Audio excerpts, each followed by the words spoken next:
Pernikahan batal, pria memaksa mantan pacar kembalikan barang pernah diberi hingga terjadi keributan di bioskop.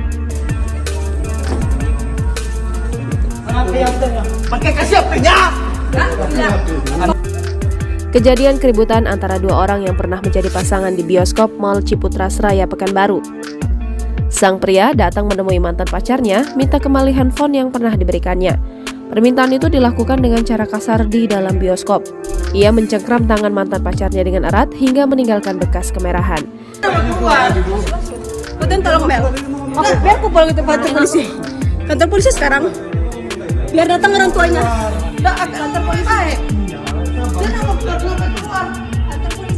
Si wanita tak terima dengan perlakuan mantannya hingga teriak meminta tolong kepada orang sekitar. Pria itu juga membentak si wanita hingga beberapa kali. Aksi keributan ini langsung dipisahkan oleh sejumlah satpam bioskop dan beberapa pengunjung lain. Namun pelaku masih ngotot untuk mengambil barang yang pernah ia kasih ke mantannya. Pengakuan si wanita di Instagramnya, pasangan ini sebelumnya hendak melangsungkan pernikahan. Karena ada perbedaan pandangan, pernikahan itu batal.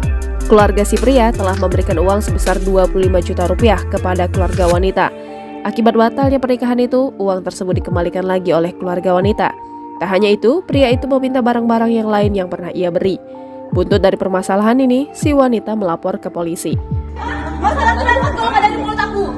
Hah? Jangan aku kesebut di sini ya, pulang kak? Ini masalah pribadi. Pulang kak, aku bilang. Kesebut. Bawa keluarga. Apa?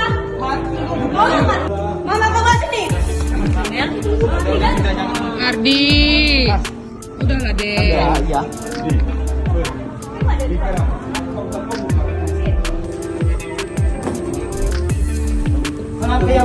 Pakai kasih apa-nya?